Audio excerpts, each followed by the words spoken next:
The banner across my sister's living room read, "New Beginnings," in glittering letters. 30 people filled the space, champagne glasses in hand. My bankruptcy had become final that morning. Champagne, anyone? My sister held up a bottle, her smile wide. I stood in the corner by the bookshelf watching. My mother raised her glass from the center of the room. "To karma finally working," she announced loudly. The room erupted in cheers. My aunt added, "Sometimes people need to hit rock bottom to learn their lesson." I didn't say anything, just watched them toast to my financial destruction. 2 years of medical bills from a car accident had led to this. 3 surgeries, months of physical therapy, medications. Even with insurance, the costs had been devastating. I'd lost everything. I asked for help. "I need to borrow $10,000, I told my mother. "You should have been more careful," she'd said. My sister had been more direct. "I'm not enabling your poor choices. The accident wasn't my fault. A drunk driver had run a red light, but my family decided it was a lesson I needed to learn. So I'd filed for bankruptcy at 29, lost everything I built, started over from nothing. And they'd thrown a party." "She's being so quiet over there," my cousin said, glancing at me, finally learning some humility. More laughter. I finished my water and set the glass down. "I need to go," I said quietly. Nobody tried to stop me. I walked out of my sister's house, took the bus back to the studio apartment I was renting, and sat on the used futon that was my only furniture. That night, I made a decision. Not about revenge, about survival, about building something they could never take from me. I went back to work as soon as possible. Started at the bottom, data entry at a healthcare company, $32,000 a year. Worked every overtime shift, took weekend jobs. 6 months later, I'd saved enough for a healthcare administration certificate. Finished in 8 months. Got a coordinator job at a hospital foundation, managing grant applications for patients who couldn't afford medical bills. $48,000 a year. I understood those applications intimately. I'd lived it. Within a year, I was promoted to senior coordinator. Then program director, $75,000. Started consulting on the side. The fees added up. I invested carefully. 2 years after bankruptcy, the Sterling Medical Foundation recruited me as director of grant programs, 6 figures. The job oversaw $50 million in annual medical assistance grants. By year 3, I'd restructured their entire system and tripled their capacity. When the executive director retired, they offered me the position. At 33, I became executive director of a foundation distributing over $200 million annually. I controlled every grant decision. I'd built this from nothing, from that studio apartment and that bankruptcy party. Not for revenge, but because I understood what it meant to drown in medical debt with no lifeline. My family didn't know about any of this. I'd stopped attending their gatherings after the bankruptcy party. Blocked most of their numbers. Built my life quietly, separately. Then 3 years and 2 months after that party, an application crossed my desk. The name caught my attention immediately, Margaret Winters, my mother. I opened the file. She was requesting a grant of $180,000 for cancer treatment. Stage 3 breast cancer, requiring surgery, chemotherapy, and radiation. Her insurance had denied several procedures as not medically necessary. The out-of-pocket costs would bankrupt her. The irony wasn't lost on me.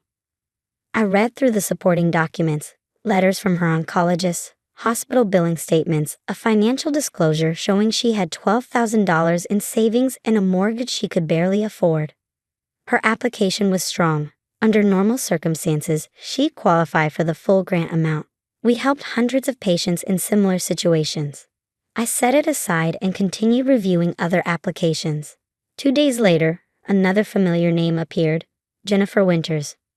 My sister. Her husband had been in a serious accident, multiple injuries requiring extensive surgeries and rehabilitation. Their insurance had hit its annual maximum. They were facing $300,000 in uncovered medical expenses. She was requesting a grant of $200,000. I sat back in my chair and looked at both applications on my desk. The following week, a third application arrived, my aunt, requesting $75,000 for her daughter's emergency surgery and complications. 3 applications, 3 family members, all requesting assistance from the foundation I controlled. None of them knew I worked there. The foundation's executive director wasn't publicly listed on the website, and I kept my career progression completely private. As far as they knew, I was still struggling somewhere, maybe still paying off that bankruptcy. My assistant knocked on my office door. "Ms. Winters? The grant committee meeting is in 10 minutes. "Thank you, I'll be right there." I gathered the 3 applications and walked to the conference room. Our grant committee consisted of 5 medical professionals, 2 social workers, and 3 community members. I chaired the meetings but rarely influenced decisions directly. The committee reviewed applications based on medical necessity, financial need, and available funding.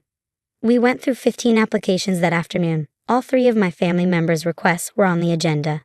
Application 2847, Margaret Winters. Dr. Patterson read the summary. Stage 3 breast cancer, requesting $180,000 for treatment costs. Medical documentation is solid. Financial need is clearly established. I recommend full approval. The committee nodded in agreement. Application 2851, Jennifer Winters. The social worker continued. Trauma case, requesting $200,000 for accident-related expenses. Again, strong medical justification and demonstrated financial hardship. I move for approval. Application 2856, another member added. Pediatric emergency surgery, $75,000 requested. Time-sensitive medical need, clear qualification for assistance. The committee was moving toward approval on all 3, standard procedure. They met our criteria. I could let it happen, let them be approved. Let my family receive the help they needed, the help they refused to give me. Or I could exercise my authority as executive director. I'd like to request additional financial documentation on these 3 applications before we approve, I said calmly. The committee looked at me surprised. I rarely questioned their recommendations. What additional information? Dr. Patterson asked. I want to verify that the applicants have exhausted all other resources, family support, personal assets, other available assistance programs. Our guidelines require applicants to demonstrate they've sought help from all available sources before we provide funding. This was technically true, though we rarely enforced it strictly for cases with clear medical necessity. These applications seem straightforward, the social worker said carefully. I'm sure they are, but with requests totaling over $450,000 from applicants with the same last name, I want to ensure we're following proper due diligence. Let's request additional documentation before final approval. I could see the committee members exchanging glances, but they nodded. As executive director, I had the authority to request additional review. We'll send requests for supplemental information, my assistant noted. The committee moved on to other applications. Those were approved without issue.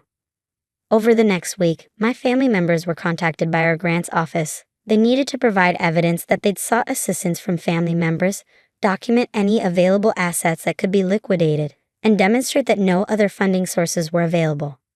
My mother called the foundation office 6 times. My sister called 9 times.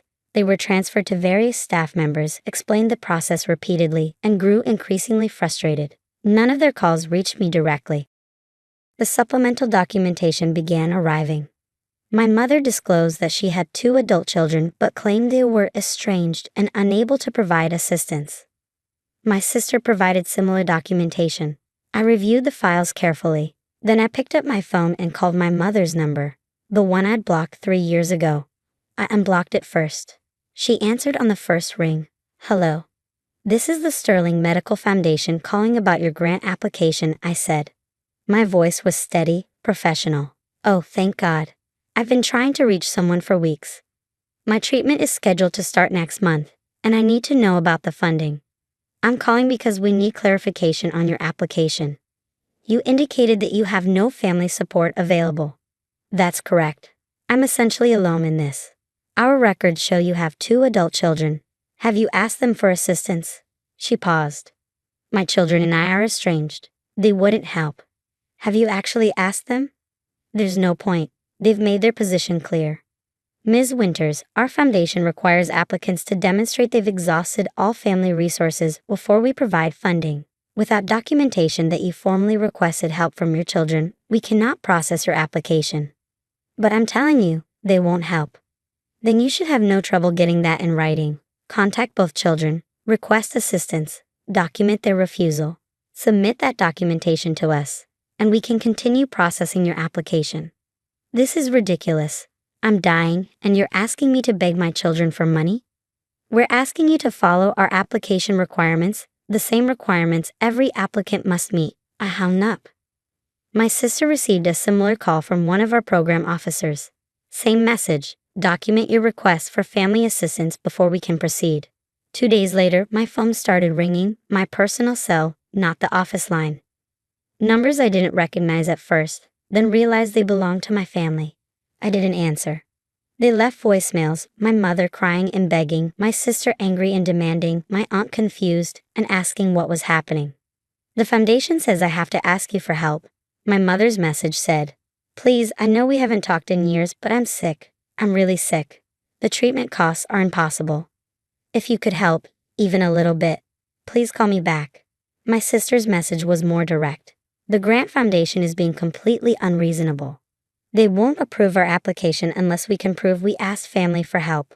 So I'm asking, can you help with my husband's medical bills? We need $200,000. I know you probably can't, but I have to ask so I can show them I tried. Call me back. I listened to all the messages, then I deleted them. A week later, my assistant came into my office.